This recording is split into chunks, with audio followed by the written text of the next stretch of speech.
वह सब जी। मानवता चैनल देख सुन रहे सभी दर्शकों का बहुत बहुत स्वागत है आज के हमारे खास परिचर्चा पर, जो हम छत्तीसगढ़ की साहित्य संस्कृति पर एपिसोड कर रहे हैं। और आज हम विभिन्न कवियों को, साहित्यकारों को आमंत्रित किए हैं। इसमें साहित्य और कवियों का समाज पर योगदान आज का विषय है। और इस पर आज हम हमारे खास मेहमान डॉक्टर अनिल भतपारी साहब जुड़ चुके हैं। उनका मैं स्वागत करता हूं। बाकी मैं और भी मेहमान, सुनना मैं भी। जी, बहुत बहुत स्वागत है आज के कार्यक्रम में। तो भट्टारी साहब, मैं स्वागत करता हूं आज का, और आज की इस परिचर्चा पर अपने विचार रखें। जी। बिल्कुल। भाई साहब मानवता चैनल के आ, एक तरह से प्रवर्तक हैं मेघराज सिंह जी। और आप जैसे इसके नियामक हैं, प्रस्तोता हैं, सूत्रधार हैं। एक तरह से आप लोग सतनाम संस्कृति को लेकर कि सतनाम बेस्ड भारत में और विदेश में भी कितने पंथ, कितने मत, कितने धर्म जो है वो संचालित है, और उसकी लेखन क्या हो रहा है उसमें। हमारे सतनाम केंद्रित मतों, पंथों, धर्मों के रचनाकारों ने एक तरह से सतनाम साहित्य की दिशा में क्या काम कर रहे हैं, इसके ऊपर हम बात करेंगे।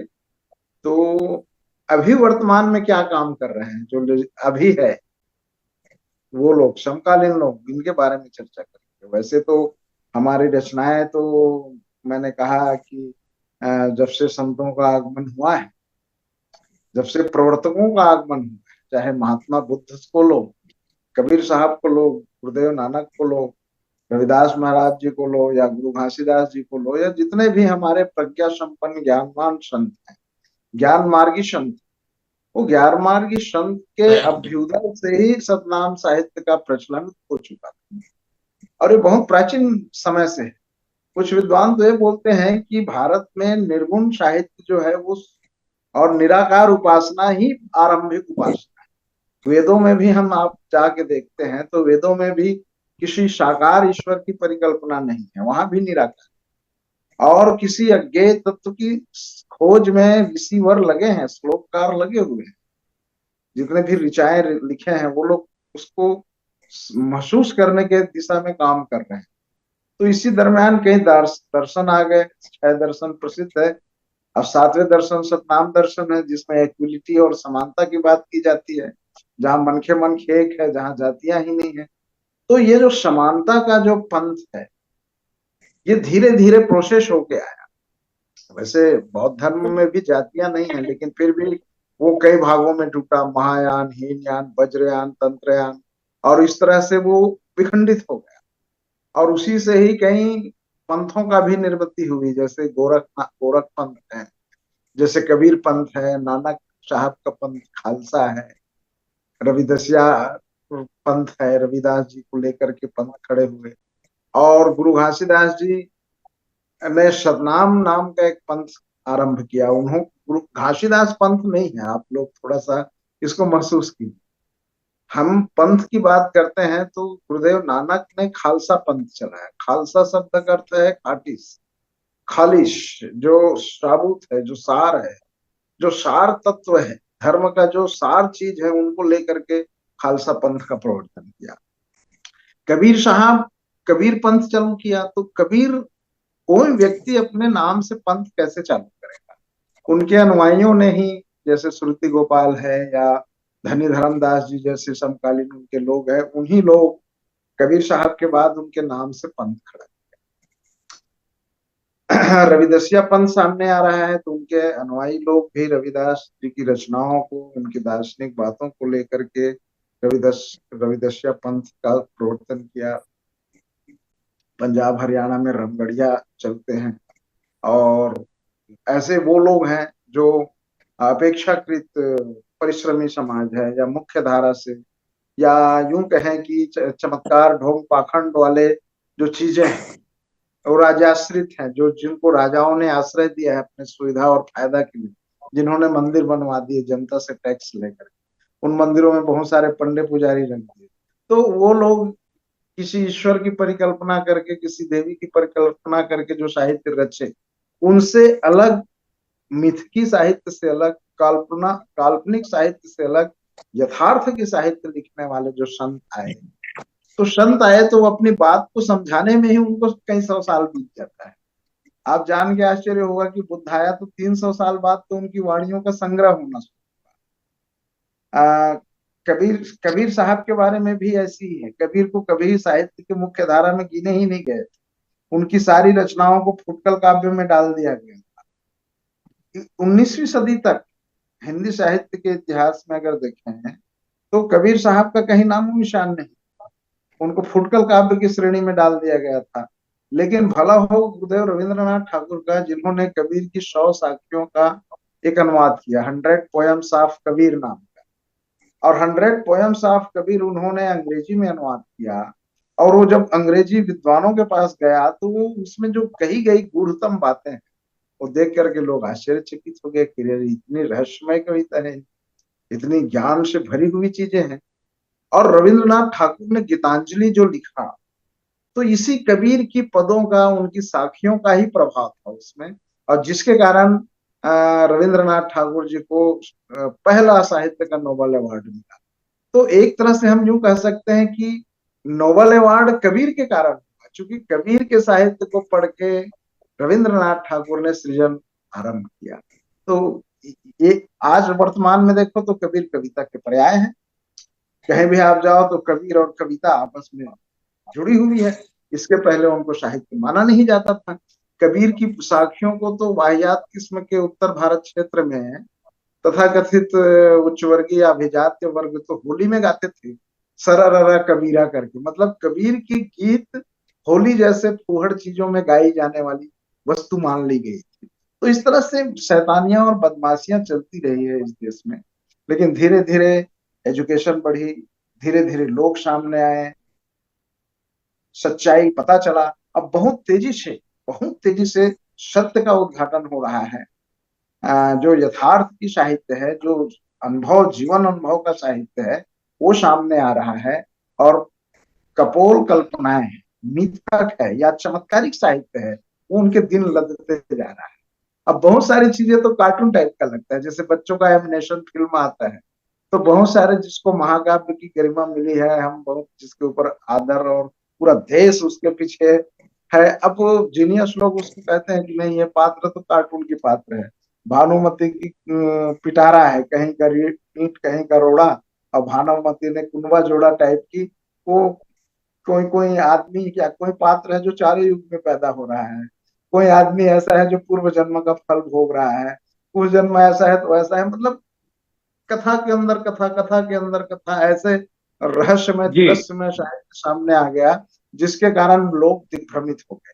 तो इस साहित्य से परवर्ती जो सत साहित्य आया, जिसको सद साहित्य कहते हैं, जिसको हम सतनाम साहित्य कहें, जो मनुष्य के कल्याण के लिए है, जो लोगों की चेतना को जागृत कराने वाला है, ऐसे साहित्य का सृजन होना शुरू हुआ है। और जो जो जी। एजुकेशन बढ़ती जाएगी वह साहित्य प्रासंगिक होता जाएगा, उसकी महत्ता बढ़ती जाएगी। और इस दिशा में हमारे जो युवा वर्ग हैं बहुत अच्छे काम कर रहे हैं।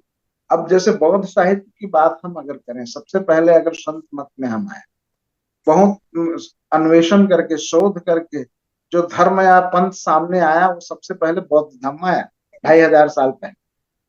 तो 2500 साल पहले बुद्ध ने जो सिद्धांत दी कि मनुष्य का जन्म ही दुख है, मनुष्य का जीवन ही दुख है, और मनुष्य का मृत्यु ही दुख है।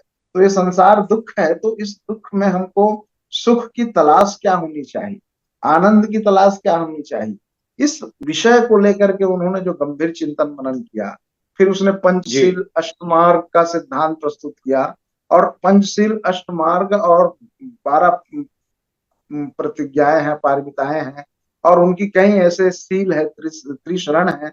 उन सब चीजों को प्रस्तुत करके उन्होंने लोगों को कहा, आम पब्लिक, अपने भंते संघ को कहा कि एतो धम्मो सनातनो, यह जो मैंने कहा है, यह मध्यम मार्ग मैंने दिया है, यह पंचशील मैंने दिया है, यह अष्ट मार्ग मैंने दिया है, वह बहुत ही विचार करके, शोध करके दिया हूं।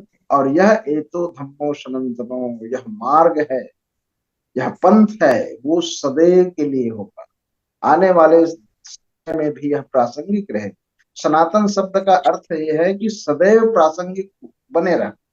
तो ये जी बुद्ध धर्म ही सनातन श्रेणी में सबसे पहले आया।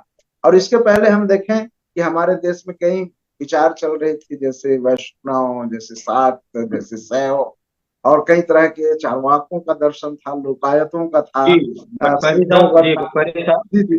जी तो ये जो चीजें हैं धीरे धीरे खारिज होती गई। लेकिन जो जो वह साहित्य है जो मनुष्य के कल्याण के निमित्त है, वह चलने लगा। और इसी जी से जी इंस्पायर होके खालसा पंथ, कबीर का पंथ, जी रविदास साहब का पंथ, गुरु घासीदास जी का पंथ हमारे सामने आता है। हम जब उनकी वाणियों का तुलनात्मक अध्ययन करें, हम बुद्ध की वचन को, कबीर साहब के वचन को, रविदास के वचन को, नानक साहब की वचन को, गुरु घासीदास जी की वचन को आपस में अगर हम तुलना करें, तो अंडर अंडर कनेक्ट होता है, एक दूसरे से जुड़ता है। क्यों जुड़ता है? इसलिए कि ये साहित्य अनुभूति से लिखी गई साहित्य, ये साहित्य मनुष्य की पीड़ा से निकली हुई चीज, किसी राजकुमार की कथा कहानी नहीं। ये मनुष्य की पीड़ा पीड़ा को लिखी गई है। आप बीजक पढ़ो तो उसमें कोई कथा कहानी नहीं है, बल्कि मनुष्य जी के विकारों का वर्णन है, पूरी विकार का वर्णन है उसमें कि क्रोध क्या है, घृणा क्या है, हमें क्रोध और घृणा से कैसी बचनी चाहिए, एक मनुष्य का दूसरे मनुष्य के साथ कैसे संबंध होना चाहिए, इन बातों के ऊपर लिखी गई साहित्य है। तो ये जो है वो मानवीय मूल्यों को लेकर के लिखी गई साहित्य है, कोई कथा कहानी नहीं। कोई जी समुद्र जी लांघ, है ना, कोई और कुछ कर ले, जर जोरू जमीन के लिए लड़ाइयां कर ले, खून की नदियां बहा दे, इस टाइप की चीजें नहीं है। तो एक तरह से यह मानवीय मूल्यों को स्थापित करने का साहित्य है, जिसको हम एक सतनाम साहित्य की श्रेणी में बुद्धिजीवी लोग ले रहे हैं। तो सतनाम साहित्य जी जी में संत मत पे आधारित अनेक रचनाकारों की रचनाएं सामने आ रही है, बहुत ही महत्वपूर्ण जी चीजें सामने आ रही है। ये जी अलग बात जी है भट्टाचार्य साहब। कि हम्म। जी जी जी, ये अलग बात है कि ये अभी मुख्य धारा में शायद इनकी गिनती नहीं की जा रही है कुछ लोग, और कुछ लोग इनको महत्व दिया जा रहा है, और शनैः जी जी शनैः ये हमारे सामने आ रहा है। तो छत्तीसगढ़ में हम जी अगर देखें, केंद्रित करें गुरु घासीदास जी की वाणियों के ऊपर, तो गुरु घासीदास जी की जो अभ्युदय है 1756, और उनका जाना है इस दुनिया से 1850। तो 1850 ठीक 18 साल बाद 1868 में चिशम ने, लॉर्ड चिशोम करके एक अंग्रेज विद्वान थे, उन्होंने, लॉर्ड चिशोम ने गुरु घासीदास जी के बारे में बड़ी ही ऑथेंटिक जानकारी बिलासपुर जिला गजेटियर में लिखा है। फिर रायपुर गजेटियर एग्नो वगैरह साहब ने और बहुत सारे लोगों ने उनके ऊपर लिखना शुरू किया। गुरु घासीदास जी सतनाम पंथ के ऊपर अगर सबसे सबसे ज्यादा लिखी गई है, हमारे लोग बड़ा दिग्भ्रमित होते हैं कि गुरु घासीदास जी के ऊपर साहित्य नहीं है। मैं पानी पी पी के चीख चीख के बताता हूँ कि सबसे ज्यादा अगर छत्तीसगढ़ में किसी महापुरुष के ऊपर है, तो वो इसके ऊपर है, गुरु घासीदास जी, है ना। और ये देखो, ये किताबें हमने लिखी है, इस पर सारा उल्लेख है। तो सबसे ज्यादा साहित्य ब्रिटिश जमाने से अब तक। जी भट्टाचार्य साहब हमारे साथ बने रहें। मैं और भी साथियों का हमारे स्वागत करते हुए कार्यक्रम में उनका अभिनंदन करता हूँ। डीजन कुर्रे साहब, कामिनी पुरैना जी, रेखा कौशिक जी, और डनसेना जी है, मेरे ख्याल से वो लिफ्ट हो गए हैं। तो सभी नए मेहमानों का और पुराने जो हमारे साथी हैं उनको, उनका भी मैं बहुत बहुत स्वागत करता हूं। और चूंकि आज की जो विषय है वो साहित्य यात्रा पर है, छत्तीसगढ़ के उभरते हुए साहित्यकारों पर है, और अभी भट्टपारी साहब जो साहित्य है, जो सतनाम दर्शन है, उस पर उस साहित्य के बारे में अपनी व्याख्या कर रहे थे। हालांकि कवियों की जो विचार है वो अलग अलग दिशाओं पे है, अलग अलग राग छंद और जी जी जी, उस पर भी है। एक इम्पोर्टेंट फोन आ गया था, तो जी वो मैं अटेंड कर रहा था। तो जी मेरा कहने का जी मतलब भट्टपारी ये है, साहब। जी, जी तो मेरा मेरा कहने का अर्थ है, थोड़ा सा मैं बताता हूँ कि जी पूरी सतनाम कर दें। साहित्य, हाँ, सतनाम साहित्य इतनी अपरमेय है, इतने ज्ञान की परत खोलने वाले हैं। और अभी तो उसमें एक तरह से यूं कहें, पहले तो अंग्रेजों ने लिखा, उसके बाद में जब हमारे पीढ़ी पढ़ना शुरू किए, तो सबसे पहले 1907 में एक किताब आई, पंडित सुंदरलाल शर्मा जी ने सतनामी पुराण लिखा है, ऐसा जिक्र आता है 1907। और चूंकि 1900 में तो स्कूल शुरू हुआ ना छत्तीसगढ़ के गांव में और ब्लॉक स्तर में, 1885 के बाद बड़े बड़े शहरों में शुरू हुआ, और वो गांव लेवल में जहाँ आया वो 1900 के बाद। तो 1907 में गुरु घासीदास जी के ऊपर सतनामी पुराण करके सतनाम साहित्य के ऊपर पहली कलम चली, पंडित सुंदरलाल शर्मा जी।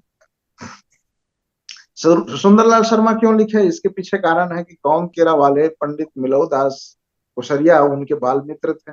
और कुसरिया जी गुरु घासीदास की परंपरा को मौखिक रूप से जानते थे, क्योंकि हर सतनामी उस समय पढ़े लिखे नहीं थे, लेकिन मौखिक रूप से गुरु की वचनों को, मंगल पदों को एक दूसरे से सत्संग के द्वारा या मंगल भजन के आयोजनों के द्वारा वो फैल चुका था समाज। तो गुरु घासीदास और सतनाम पंथ की बारीकियों को जब सुंदरलाल शर्मा जी अवगत हुए, उससे रहा नहीं गया और उन्होंने सतनामी पुराण लिखा। उसके बाद गुरु अगमदास जी ने सतनाम सागर नाम का एक महाकाव्य लिखवाया, और इसके रचनाकार थे सतनाम दास, कुछ लोग बोलते हैं पंडित सुखीदास। तो सुखीदास रमतला कलकत्ता के निवासी थे, उन्होंने कलकत्ता के प्रेस से छपा। जब मैं पीएचडी करने लगा तो मुझको हरि ठाकुर जी से वो प्रेस से छपी एक 2 पेज की एक किताब मिली उनकी, जिसमें उन्होंने उल्लेख किया था। मैंने सतनाम सागर देखा नहीं है, लेकिन सतनाम सागर की 2 पेज हरि ठाकुर जी ने अपने किताब में उल्लेखित किया था, उसको लेकर के मैंने उनका उल्लेख अपने इस शोध ग्रंथ में रखा है। बहुत सारी सूचनाओं को, बहुत सारे दस्तावेजों को, बहुत चीजों को ये बताता भी, और इसलिए मैं कहता हूँ कि ये किताबें आदमी को रखना चाहिए। कई बार मैं अपने प्रचार के लिए नहीं कह रहा हूँ कि ये मेरी किताब है, बल्कि ये कहने के लिए कि ये किताबें अधिकांश लोगों के बीच रहेगी तो आदमी ऑथेंटिक बात कर पाएगा, सप्रमाण बात कर पाएगा, और इसको विवाह में या कोई गृह प्रवेश में या किसी मित्रों को गिफ्ट के रूप में देना चाहिए। 300 रुपए का चीज है, कोई ज्यादा महंगी चीज नहीं है। तो इस तरह से हम सतनाम साहित्य लिख तो रहे हैं, लेकिन उसके पाठक वर्ग नहीं है हमारे पास।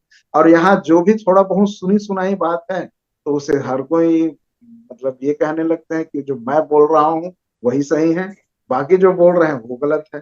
तो वैसे ऐसा हो जाता है कि आ, लिखित साहित्य को हम पढ़ते नहीं, सुनी सुनाई बातों को सोच लेते हैं।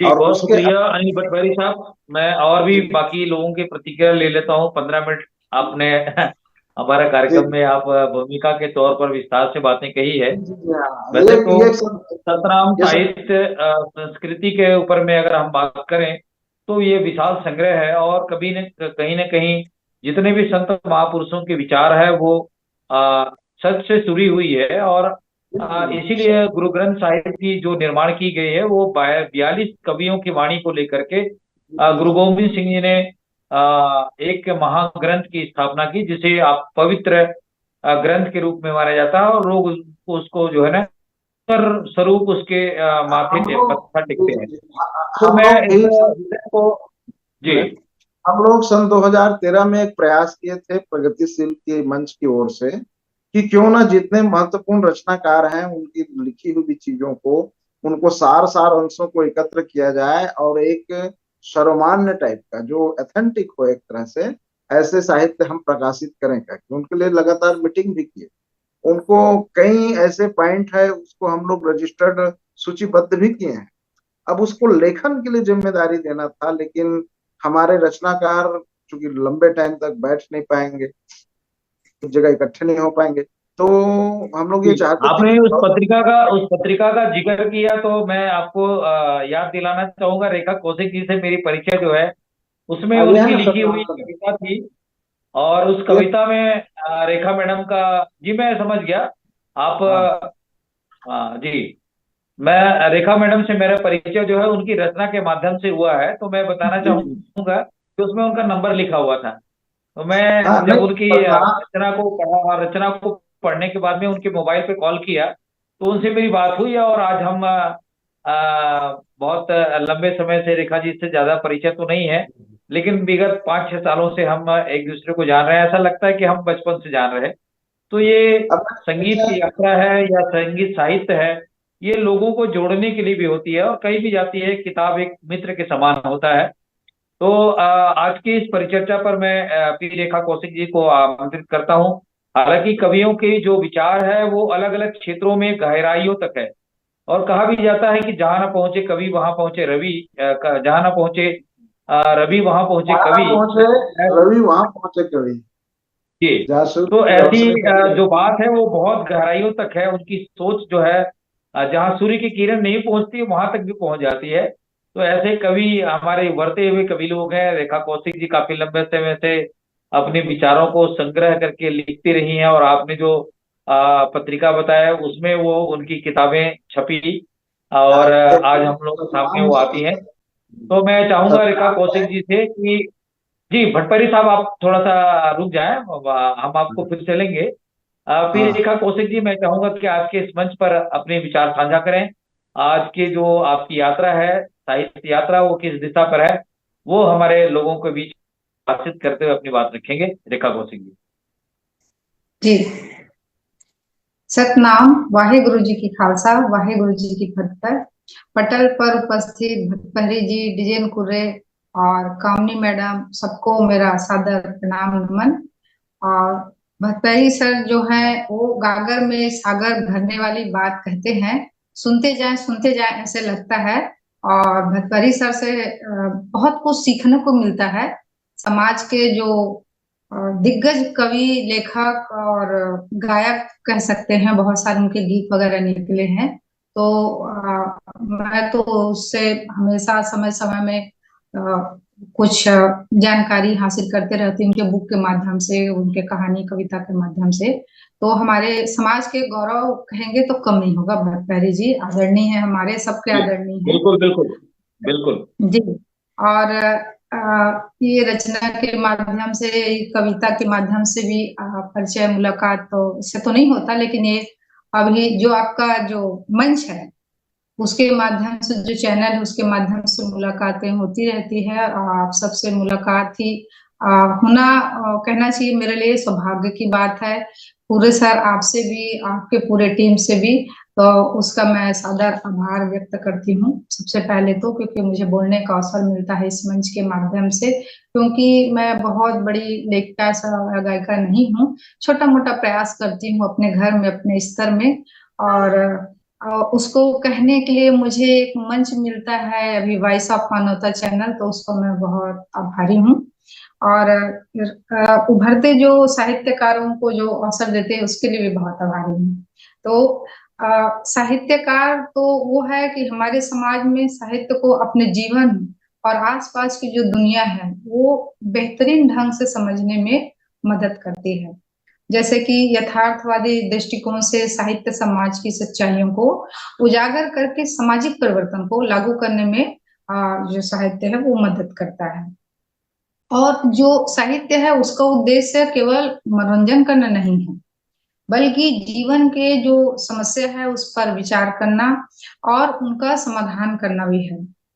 और साहित्य के विषय में जो कहना चाहूंगी, इसको सीमित रूप से हमें नहीं देखना चाहिए, क्योंकि विस्तृत रूप से विश्लेषित जो सामाजिक है, जो साहित्य है वो विस्तृत रूप से विश्लेषित करता है। साहित्य किसी भी संस्कृति को जैसे कि ज्ञात कराने में महत्वपूर्ण भूमिका निभाती है। और किसी भी जो कालखंड है उसका अध्ययन से हम तात्कालिक जो मानव का जो जीवन है और उसके जो रहन सहन है उसको हम जान सकते हैं।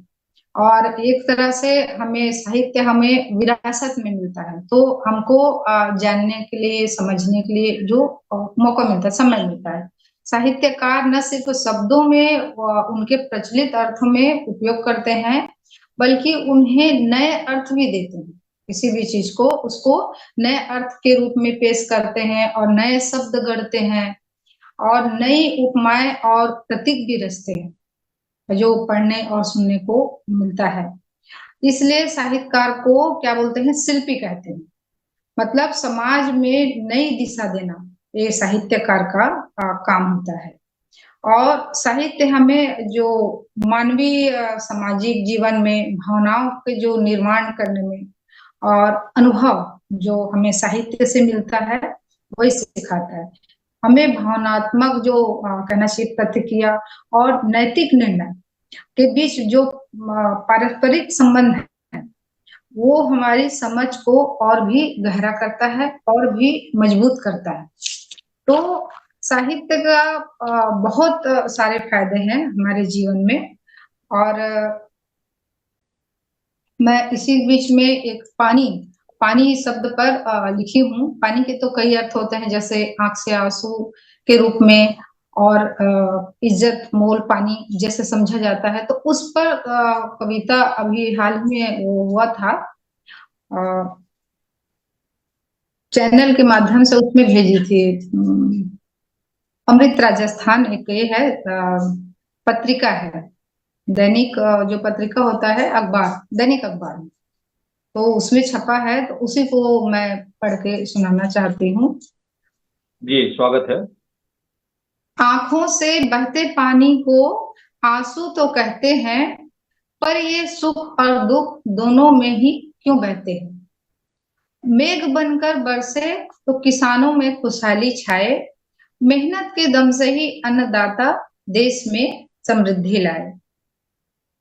मत बांटो जाति धर्म में, ये सभी का हित करती है, पानी से पवित्र नहीं ये सबको समाहित करती है। मर गया आंखों का पानी, अब लाज नहीं आती है, नारी की अस्मिता सरेआम नीलाम की जाती है, सरेआम नीलाम की जाती है। पानी के मोल हो गया इज्जत आबरू नारी की, बोलती सभी की बंद है इज्जत के ठेकेदारों की। जीव जंतु पशु पक्षी वनस्पति की यह बुझाए प्यास, जीवन दायिनी सब में जीने की जगाए आस। इतनी सस्ती कैसे हो गई मिट्टी और पानी, महंगी हो रही क्यों जो चीजें इन्हीं में है पनपी, जो चीजें इन्हीं में है पनपी। इस तरह से जो पानी के महत्व है, जो अनेकों रूप में एक कवि की भावना होती है, जिसको जैसे भी बोल रहे थे, जहां न पहुंचे रवि वहां पहुंचे कवि, ये वही भाषा है। और एक छोटी सी अपने कविता के माध्यम से और कहना चाहूंगी, स्वभाव। तो इंसान का स्वभाव दो प्रकार टाइप के होते हैं, एक तो फूल की तरह और दूसरे सूल की तरह, अर्थात कांटे की तरह। तो सिर्फ मैं पढ़ती हूँ अपने रचना को। दुनिया तुम्हारी राहों में कांटे लाग बिछाए, पर सबके दामन को फूलों से ही सजाए, पर सबके दामन को फूलों से ही सजाए। फूल सूल दोनों को स्नेह हवा पानी मिले, फूल सूल दोनों को स्नेह हवा पानी मिले, कांटे हमेशा चुभन दिए फूलों से चेहरा खिले, फूलों से चेहरा खिले। राहों से सदा तुम कांटों को चुन लेना, खुशी के फूल को पथ पर बिछा देना। कांटे हमेशा से ही दूसरों को दर्द ही दिए, कांटे हमेशा से ही दूसरों को दर्द दिए, जिस्म को लहू लुहान कर सुख चैन छीन लिए। स्वभाव जिनका दर्द देना, स्वभाव जिनका दर्द देना, अमन शांति के बैर, अपना हित है साधते, चाहे नहीं कभी वो किसी का खैर, चाहे नहीं कभी वो खैर। ज्ञानी व्यक्ति का ज्ञान भी, ज्ञानी व्यक्ति का ज्ञान भी मूर्ख को लगे है तीर, बिना सोचे समझे ही होने लगता अधीर, बिना सोचे समझे ही होने लगता अधीर। इस प्रकार जो साहित्य है, जो समाज में स्वस्थ, जो कलात्मक, ज्ञानवर्धक और मनोरंजन प्रदान करता है, जिससे क्या है सामाजिक संस्कारों का परिष्कार भी होता है। साहित्यिक रचनाएं समाज की धार्मिक भावना और भक्ति को भी प्रेरित करता है, जैसे कि अभी भट्टहरी सर जी ने कहा कि कबीरदास जी के बारे में चर्चा किए, और बहुत से जो संत महापुरुष है, तो कविताओं के माध्यम से, दोहे के माध्यम से समाज को समय समय में जागृत करने का काम किया है। तो इतना कहकर वाणी को विराम जी देती हूँ, और लोग हैं सबको जी, बोलने का समय। बहुत शुक्रिया पी रेखा कौशिक जी। आपने कहो काफी कविता के माध्यम से आज के इस पटल पर साहित्य के दिशा पर अपनी बात रखे हैं। मैं डीजन कुर्रे जी से आज के इस विषय पर बात रखने से पहले कामिनी पुरैना जी को ले लेता हूँ। और सबसे पहले तो मैं आज डीजन कुर्रे जी को बधाई देता हूँ। अभी अभी रायपुर में उनका कल एक कार्यक्रम हुआ, वहां पे भी उनको सम्मान मिला है।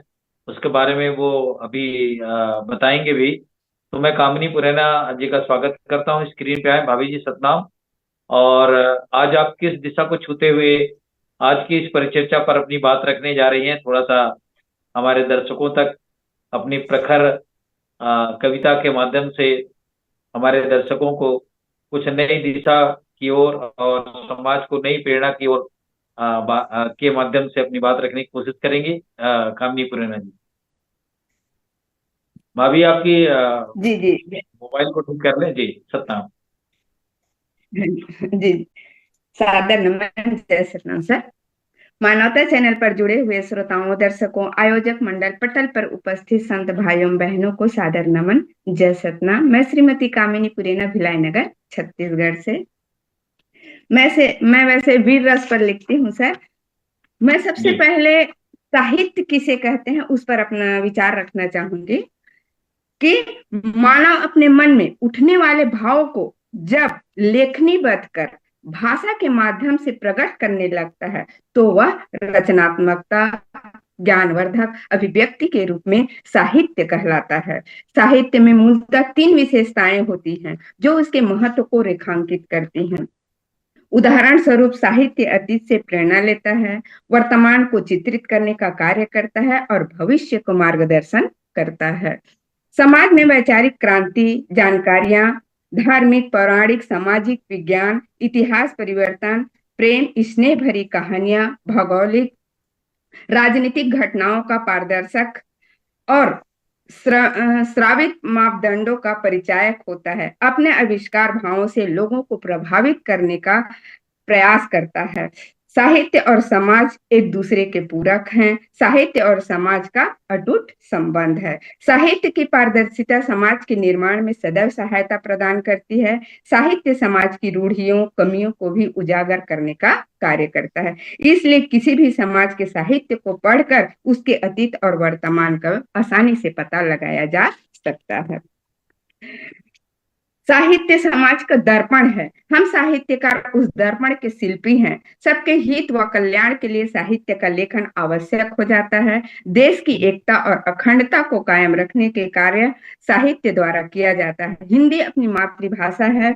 मातृभाषा से अपनी वेदना व पीड़ा को व्यक्त करने का सबसे सफल माध्यम माना जाता है। हम साहित्यकार साहित्य सृजन के माध्यम से अपनी बात को दूसरों तक पहुंचाते हैं तथा दूसरों की सुझाव को अमल करते हैं। इसलिए हम अत्यंत आवश्यक है कि साहित्य के सृजन में अपना योगदान लगातार देते रहें।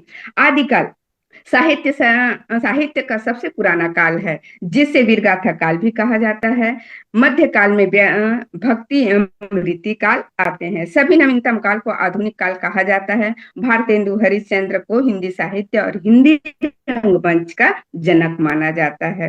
हिंदी साहित्य बहुत ही विशाल है, जिसमें हमें हर काल के बारे में कवि, लेखक, उपन्यासकारों, कहानीकार आदि की जानकारी विस्तृत रूप से मिलती है। हिंदी साहित्य को समृद्ध बनाने वाले कबीरदास, सूरदास, भारतेंदु हरिश्चंद्र, महादेवी वर्मा, सूर्यकांत त्रिपाठी निराला, जयशंकर प्रसाद, मुंशी प्रेमचंद आदि कवि हैं जो अपनी रचना के माध्यम से साहित्य को ऊंचे आयाम तक पहुंचाया है। साहित्य हमारा प्रेरणा स्रोत है। जीवन की वास्तविकता को खोलकर दिखाने की क्षमता है। इसके माध्यम से हंसते हैं, रोते हैं और अपनी भावनाओं को व्यक्त करते हैं, महसूस करते हैं। साहित्यकार समाज का आईना होता है और आईना का कोई धर्म नहीं होता। आईना हकीकत दर्शाता है जो उससे भी उसी रूप में दिखाता है, न कि तोड़ मरोड़ कर। वैसा ही एक साहित्यकार का धर्म है कि वह बिना किसी धर्म, जाति, लिंग, रंग, रूप देखे समाज के हर चेहरे को बेनकाब करे जो एक समाज के लिए कलंक है। समाज में फैली हुई कुरीतियों पर आवाज उठाएं, चाहे वो दहेज प्रथा हो, भ्रूण हत्या हो, जातिवाद हो, या धार्मिक कट्टरता हो, या आधुनिक अंधी दौड़ में बढ़ रही नंगापन। देश की संस्कृति और उसके साहित्य, त्योहार, उनकी खूबसूरती के साथ को भी हम साहित्यकार को दर्शाना चाहिए, लिखना चाहिए। देश की गरिमा को बनाए रखने का कार्य भी करना चाहिए। औरतों के हक और अधिकार की लड़ाई के भी आवाज बुलंद करनी चाहिए। साहित्यकार अपने लेखों के माध्यम से जागरूकता पैदा करते हैं और करते रहना चाहिए। साहित्य सशक्त माध्यम है जो समाज को व्यापक रूप से प्रभावित करता है। यह समाज में प्रबोधन की प्रक्रिया का सूत्रपात करता है, लोगों को प्रेरित करने का कार्य करता है। जहां एक और सत्य को सुखद परिणामों को रेखांकित करता है, अच्छा साहित्य व्यक्ति और उसके चरित्र का भी निर्माण में सहायक होता है। यही कारण है कि समाज में नव निर्माण में साहित्य की केंद्रीय भूमिका होती है। इससे समाज के दिशा का बोध होता है और साथ ही इसका नव निर्माण भी होता है। इस प्रकार साहित्य जो है, साहित्यकार जो है समाज के एक मार्गदर्शक होता है। इसके माध्यम से समाज में बदलाव आता है, क्रांति आती है और समाज में विचारों में बदलाव आता है। और इस जो हमें आजादी मिली है वो हमारे विचारों की ही क्रांति की वजह से आजादी मिली है। आज हम लोग आगे बढ़ते जा रहे हैं, नारियां, हर युवा, बच्चे, सब लोग आगे बढ़ते जा रहे हैं। ये सब सामाजिक बदलाव के कारण ही हम आधुनिकता को और आगे अच्छे से बढ़ रहे हैं। मैं अपनी रचना के माध्यम से भी कहना चाहूंगी सर कि समाज में जो है एक साहित्यकार जो है अपनी लेखनी के माध्यम से हारे हुए इंसान को, दुखी इंसान को और प्रेरित करके वह समाज में बदलाव लाता है। तो मैं साहित्यकार के विचार जो है कैसे विचार में बदलाव लाता है, वो कैसे लोगों को प्रेरित करता है, मैं अपनी रचना के माध्यम से कहना चाहूंगी। वैसे मैं वीर रस में लिखती हूँ, जो हारे हुए हैं, दुखी हुए लोग रहते हैं, उनके लिए 2 लाइन। जिंदगी के दुखों से ना हार तू, जिंदगी के दुखों से ना हार तू, दुखों को नाव बना बन जा खुद पतवार तू। जिंदगी के दुखों से ना हार तू, दुखों को नाव बना बन जा खुद पतवार तू। बची है सारी जिंदगी तेरा, बची है सारी जिंदगी तेरा, हमेशा ही आगे बढ़ना, बढ़ते ही जाना। बची है सारी जिंदगी तेरा, हमेशा ही आगे बढ़ना, बढ़ते ही जाना। गिरना तो फिर उड़ जाना ना, अब ना हौसला हार तू। जिंदगी के दुखों से ना हार तू, दुखों को नाव बना बन जा खुद पतवार तू। अमावस्या के बाद पूर्णिमा का आना, अंधेरे के बाद उजाले का आना, दुख के बाद सुख का आना, ये प्रकृति की रीत है। सुखों को हंसकर स्वीकारना, दुखों पर हिम्मत हारना, या कायरता की निशानी। पहाड़ों की चोटियों की तरह बन जा खुद चट्टान तू। जिंदगी के दुखों से ना हार तू, दुखों को बन जा खुद पतवार तू। एक साहित्यकार जो है समाज में किस प्रकार से बदलाव लाता है। सच्चाई को स्वीकार करने के लिए हिम्मत चाहिए, सच्चाई को स्वीकार करने के लिए हिम्मत चाहिए। समाज में बदलाव लाने के लिए काबिलियत चाहिए। समाज साहित्य सच्चाई को स्वीकार करने के लिए हिम्मत चाहिए, समाज में बदलाव लाने के लिए काबिलियत चाहिए। गैरों को अपना बनाने के लिए इंसानियत चाहिए और अपनों को अपना बनाने के लिए अच्छी नीयत चाहिए।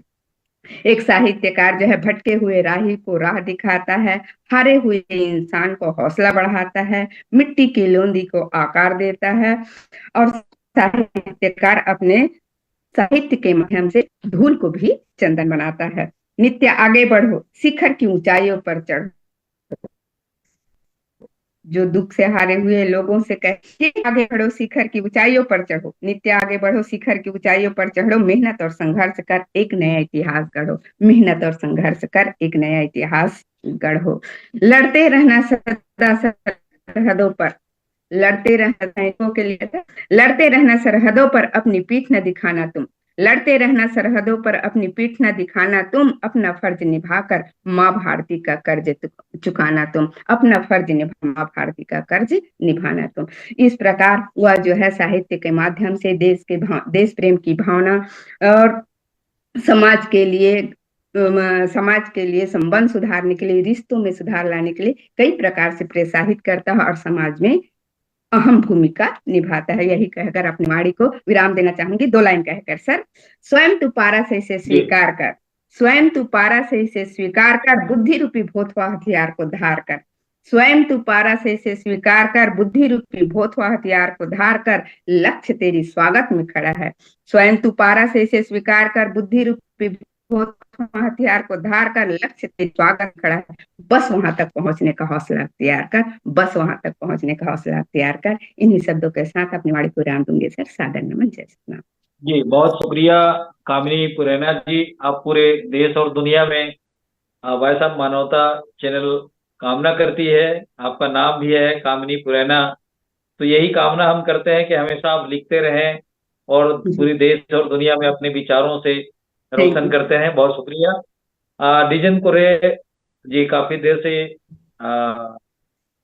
वेट कर रहे हैं। मैं चाहूंगा कि अभी अभी रायपुर में सोशल मीडिया में हमने देखा कि आपको कोई सम्मान वहां मिला। बहुत सारे छत्तीसगढ़ के युवा कवि वहां उपस्थित हुए। उस पर भी थोड़ी सी रोशनी डालते हुए आज के इस परिचर्चा पर अपने विचार रखेंगे डिजन कुरे साहब। जी बहुत बहुत प्रणाम डिजन भैया। कुरे जी हमें सुन पा रहे हैं? वॉइस ऑफ जी मानवता चैनल, आवाज आ रही भैया? जी जी, आपकी आवाज ठीक है, आप अपनी बात रखें। वॉइस वॉइस ऑफ मानवता चैनल में जुड़े सभी को मेरा प्रणाम। और जैसे कि हमारे पूर्व वक्ताओं ने बहुत सुंदर साहित्य पे बात रखी है। आदरणीय डॉक्टर अनिल भतभरी साहब प्राचीन साहित्य को लेकर अपनी बात रखी थी, और कामिनी पुरैना ने भी काफी दीदी बहुत अच्छे से विस्तार से बताई है। तो मैं थोड़ा सा मैं अपने बाल साहित्य पर बात रखना चाहूंगा, क्योंकि अभी 2 दिन का सेमिनार हुआ था। अभी मैं रायपुर से अभी 8:15 में घर पहुंचा हूँ अभी, और जैसे ही आया तो लिंक देखा फिर टच किया। निश्चित ही हम लोग साहित्य में तो बहुत ही महत्वपूर्ण है। जैसे साहित्य पर बात चले हैं तो हमारे जीवन में, मानव के जीवन में जो है साहित्य बहुत ही एक महत्वपूर्ण स्थान है। साहित्य की हम बात कर रहे हैं तो कई दिन लगेगा, चूंकि बहुत सारे हमारे वक्ताओं ने बहुत सारे इस विषय पर लंबा व्याख्यान दे चुके हैं। तो मैं ज्यादा उस पर ज्यादा न रखते हुए मैं सीधे अपनी बात को रखता हूँ। जैसे हम लोग साहित्य में, काव्य संग्रह में कविताएं लिखते हैं। अभी वर्तमान में युवा पीढ़ी लोग, बहुत सारे लोग साहित्य में रुचि रख रहे हैं, लिख रहे हैं, और कई मंचों में काव्य पाठ भी कर रहे हैं। परंतु हम ऑब्जर्व करें, एक बारीकी एनालिसिस करें। जैसे मैं रूम टू रीड, गवर्नमेंट का एक समग्र शिक्षा और एससीईआरटी के द्वारा से आयोजित रूम टू रीड में जो गवर्नमेंट के तरफ से एक सेमिनार आयोजन हुआ, उसमें बाल साहित्य लेखन पर मेरा महासमुंद जिले से चयन हुआ था। तो उस सेमिनार में कहानी लिखना था। तो उसमें हमारे छत्तीसगढ़ से विभिन्न साहित्यकार लोग आए थे, और देखे कि सब 2 दिन पहले तो ये हुआ कि सब कोई नानी की कहानी, कोई दादी की कहानी जो सुने थे, कोई बंदर का, कोई भालू का, कोई घोड़ा का, इस तरीका से अपन सुने थे बचपन में। उस तरीका से लोग कहानी सुनाने लगे। उसमें जो दिल्ली से ट्रेनर आए थे उन लोग बताया कि ये कहानी अब आधुनिक युग में नहीं चलेगा। पहले जो कहानी हम सुनते थे, पढ़ते थे, डिफरेंट टाइप से होना चाहिए, थोड़ा सा हट के होना चाहिए, अलग होना चाहिए। तो जैसे हम बच्चों की स्तर के अनुरूप कहानी लेखन पर उन्होंने प्रेरित किया। जैसे मैं भी, मेरा व्यक्तिगत 7 संग्रह निकल चुका है, 15 पुस्तक में मैं संपादक कर चुका हूँ, और कम से कम 40 में जो है साझा संकलन में मेरी रचनाएं हैं। तो साहित्य में इतना मतलब करने के बाद भी हमको लगा कि भाई अभी भी और हम जब मतलब इतने गहरे पानी में हैं, साहित्य का और बहुत पढ़ने की आवश्यकता है। काव्य कविता तो लिखते हैं, जब कहानी की बारी आई और छोटे बच्चों की जब हमने बाल कहानी पर उसमें कार्यशाला में हम लोग सीखे, वहां पता चला कि एकदम डिफरेंट टाइप से, मतलब इमेजिंग करना है कि मान लो यदि मकड़ी यदि कार ड्राइव करेगा तो कैसे चल जाएगा। तो बच्चों में वो मतलब डिफरेंट टाइप्स का वो आना चाहिए कि यदि एक मच्छर जो है कार चलाता है तो बच्चा कैसे इमेजिन करेगा, मतलब थोड़ा सा एकदम हटके, मतलब उनको मजा आए और कुछ मतलब ऐसा विचित्र काम करे जिस जो हो नहीं सकता, वैसे काल्पनिक कर सके। तो हमने वहां देखा, और छत्तीसगढ़ के जो हमारे विभिन्न सभी जिलों से आए साहित्यकारों को किसी का चयन नहीं हुआ, 3 दिन तक कोई समझ में नहीं पाए। बाद में कुछ थोड़ा सुलझे हुए व्यक्ति, थोड़ा सी समझने वाले कुछ जिलों से हमारे साथी, जिसमें से 10 साहित्यकारों का चयन हुआ पूरे छत्तीसगढ़ में। एनसीईआरटी के लिए जो टीम आए थे दिल्ली से, तो उसमें मेरा भी नाम है उस 10 साहित्यकार में जिनका चयन हुआ है। तो महासमुंद जिले से मेरा जो कहानी चयन हुआ, ये गौरव का विषय है। और वो स्वागत है। मतलब 14 भाषा में रूपांतरित हुआ, और एनसीईआरटी दिल्ली से वो बुक छपेगी। और ये बाल कहानी जो है सारे विद्यालयों में, भारत देश के सारे विद्यालयों में वो जाएगा कहिए रूम टू रीड के माध्यम से। तो ये मेरे लिए मतलब जिंदगी का मेरा बहुत ही अहा क्षण है। जैसे मेरा इतना सारा पुस्तक छपने के बाद जितना खुशी नहीं, उतनी ज्यादा मेरा जो है, उतना ज्यादा मेरा एक जो कहानी, वो भी मुश्किल से वो 12 पेज की है, मतलब 12 पन्ना, वो 12 लाइन की है। एक क्लास 1 और क्लास 2, कक्षा पहली और दूसरी की बच्चे की कहानी है। वो मुश्किल से 12 लाइन में कहानी सिमट गई। वो ड्राफ्टिंग होगा, खैरागढ़ के जो बच्चे हैं वो चित्रकारी करेंगे, अब वो 14 भाषा में वो कन्वर्ट होगा। तो ये आज उसी परिप्रेक्ष्य में आज मुझे सर्किट हाउस में जो सम्मान भी प्राप्त हुआ, ये मुझे ये भी गौरव मिला। तो नीचे भी समझने का जो अवसर मिला, वहाँ पे बहुत बड़े बड़े बुद्धिजीवी लोग आए थे, विदेश से भी आए थे, यूएसए से, और हमारे खैरागढ़ के प्रोफेसर लोग आए थे। तो काफी कुछ सीखने को मिला। और उसमें जो छत्तीसगढ़ जो 10 साहित्यकारों का जो उसमें कहानी चयन हुआ है, इससे पहले और कवि लोग और साहित्यकारों का भी चयन हुआ है। उसका उन लोग का पुस्तक भी छप गया, उसको हम लोग देखे तो हम लोग उन लोग का भी सम्मान हुआ, बहुत उन लोग प्राउड फील हो रहा है कि उनका विचार आमंत्रित किया गया, उन लोग अपना बताए। हम लोग जिंदगी में कभी नहीं सोचे थे कि एनसीईआरटी से हमारा वो कहानी ऐसा छपेगा, और ये बहुत रूम टू रीड हमारे लिए एक वरदान साबित हुआ करके। तो इसमें कहना चाहिए यूएसए, जहाँ पे यूनाइटेड जो स्टेट एजेंसी है, उनके द्वारा से जो फंडिंग मिल रहा है रूम टू रीड को, और उनके द्वारा जो प्रोवाइड कर रहे हैं साहित्य को बढ़ाने, और इसमें छत्तीसगढ़ की संस्कृति कल्चर को लेके छोटे छोटे कहानी को थीम को लेके हमने जो कहानी बनाया, और बहुत अच्छा उसमें रिस्पांस मिला। तो मुझे लगा कि निश्चित ही अब हमको साहित्य में और ज्यादा डूबने की आवश्यकता है। बहुत सारे पुस्तकों का अध्ययन करना पड़ेगा। जैसे हम आज देखिए, लोग इतने सारे साहित्य तो बढ़ रहे हैं, साहित्यकार बढ़ रहे हैं, वो मतलब ये नहीं कह रहा हूँ कि नहीं बढ़ रहे हैं, परंतु साहित्य को कहाँ तक लेके जा रहा है वो समझ से परे है। लोग सोशल मीडिया तक केवल मनोरंजन का ही साधन समझ रहे हैं।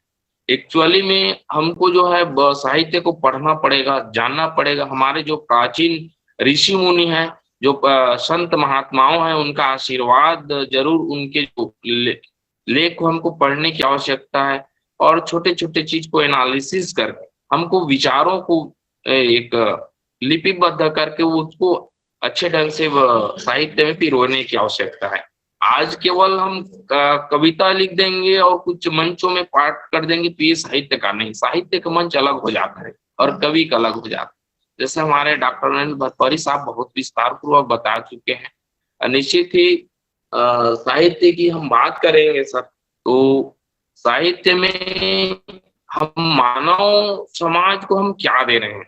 हम मानव समाज को यदि हम निश्चित ही समाज में जो फैली कुरीतियों के लिए, विसंगतियों के लिए, अभावों के लिए, विषमताओं के लिए और जो असमानताओं के बारे में जो लिखता है निर्वाक रूप से, निष्पक्ष रूप से, और जो आम जनमानस तक जो जागरूक करने का कार्य करता है, वास्तविक में ये साहित्य है। हमको जो है सकारात्मक समाज को जगाने के लिए साहित्य लिखना पड़ेगा। और निश्चित ही साहित्य का जो विषय है बहुत ही लंबा है, बहुत ही ये है। और मुझे आज बहुत अच्छा लगा वो सेमिनार में अटेंड करके, और आज ही मैं रायपुर से रिटर्न हुआ हूँ। और निश्चित ही भैया जी का फोन आया था तो मैं बस में था, तो आज मुझे ये अवसर मिला बोलने के लिए, तो आज आप लोग के बीच में साझा कर अपना बातों को रखने का अवसर मिला। जी बहुत शुक्रिया जितेंद्र कुर्रे जी। बात आप मानवता चैनल आपको बहुत बहुत बधाई देती है, और हमारे जितने भी साहित्यकार हैं वो भी आपको बधाई देंगे, क्योंकि आपका सिलेक्शन 10 टीमों में हुआ है और आपकी रचना को भी सिलेक्ट किया गया है एनसीईआरटी में। ये बहुत खास करके हमारे सतनामी समाज के लिए भी बहुत गौरव की बात है। हमारा समय जब ज्ञान वाणी और साहित्य पर चर्चा होती है तो समय का हमें अंदाजा ही नहीं लगता है कि हमारा समय कब खत्म हो जाता है, और समय भी हमें और आगे वक्ताओं को बोलने की इजाजत भी नहीं दे रहा है। तो मैं लास्ट में आज की इस परिचर्चा पर रेखांकित करने के लिए फिर से संक्षिप्त में, सारांश में, संदर्भ में बातें रखने के लिए रेखा कौशिक जी से आग्रह करता हूं कि संक्षिप्त में बात करें, और फिर हमारे इस कार्यक्रम के सबसे सीनियर कह सकते हैं पद के आधार पे, वरिष्ठता के आधार पर, तो डॉक्टर अनिल भट्टपैरी का तो कोई सारी नहीं है, क्योंकि वो एक यूट्यूबर भी बन चुके हैं और अभी संचालन का भी काम देख रहे हैं। तो इस क्षेत्र में हम विस्तार से बातें अनिल भट्टपैरी साहब को फिर से लेंगे। तो मैं आज के इस अंतिम परिचर्चा पर रेखा कौशिक जी को ही आमंत्रित करूंगा। संक्षिप्त में अपनी बात रखेंगे रेखा कौशिक जी।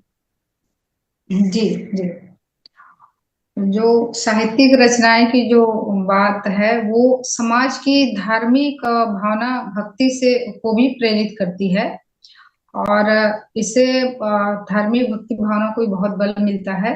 समाज जो है सेवा के माध्यम से मनुष्य के हित में भी वो सर्वोच्च कार्य करती है।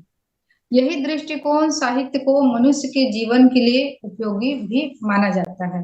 जैसे कि साहित्य हमें हर भाषा का ज्ञान देता है।